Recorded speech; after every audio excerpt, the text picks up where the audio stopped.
Nous allons aborder le concept du zébédéisme, développé par le professeur Félix Mutombo Mukendi dans son ouvrage « La théologie politique africaine ». Il s'agit d'une réflexion sur la manière dont certains leaders religieux utilisent leur proximité avec le pouvoir pour servir leurs intérêts personnels. Le terme zébédéisme fait référence aux fils de Zébédée, Jacques et Jean, qui étaient parmi les disciples les plus proches de Jésus. Les évangiles nous racontent plusieurs épisodes où leur ambition de se distinguer est mise en lumière. Dans Marc 10, 37, ils demandent à Jésus « Accorde-nous que nous soyons assis, l'un à ta droite et l'autre à ta gauche, dans ta gloire. » Cette demande illustre leur désir de statut et de pouvoir, profitant de leur proximité avec Jésus. Mais Jésus les reprend en disant que ces honneurs ne sont pas à lui de donner, et il les invite plutôt à suivre la voie du service et de l'humilité. Le Fils de l'homme est venu, non pour être servi, mais pour servir. Marc 10, 45. Ainsi, la proximité avec le Christ devait se traduire par un engagement désintéressé au service des autres, et non par la recherche de privilèges personnels. Le zébédéisme moderne se manifeste par des leaders religieux qui utilisent leur influence spirituelle pour obtenir des avantages politiques, économiques et sociaux. Ils se vantent d'avoir un accès direct aux corridors du pouvoir, justifiant leur rôle comme étant des conseillers spirituels pour les décideurs politiques.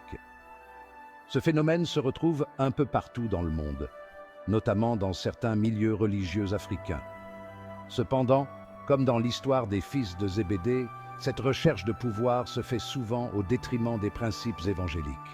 Jésus a condamné ce genre de comportement, et pourtant, il reste très répandu. Au Congo, par exemple, des leaders religieux occupent des postes au sein du gouvernement. Certains sont même députés, ministres ou sénateurs.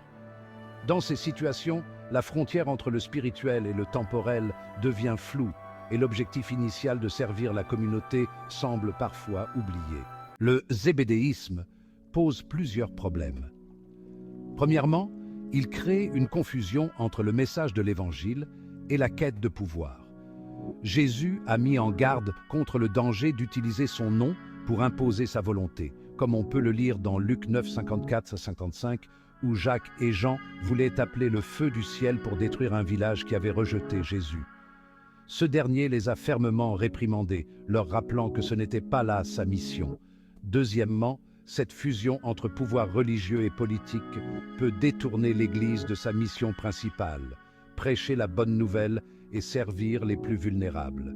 Cette tendance au zébédéisme en Afrique et ailleurs a souvent conduit à la compromission, à la corruption et à une perte de crédibilité des institutions religieuses. Les leaders spirituels doivent se rappeler que leur mission est d'être des témoins de la vérité et non de se laisser séduire par les privilèges du pouvoir. Pour conclure, le zébédéisme est un avertissement sur les dangers de la proximité avec le pouvoir lorsqu'elle devient un moyen de recherche personnelle de gloire et de privilèges. Comme Jésus l'a enseigné, la vraie grandeur se trouve dans le service, l'humilité et le dévouement aux autres. Pour l'Église africaine, il est crucial de revenir à cette éthique du service, afin de jouer un rôle authentique et transformateur dans la société. N'oubliez pas de suivre notre chaîne et visiter le site de la Fondation Félix Mutombo Mukendi pour découvrir plus de contenu sur la théologie politique.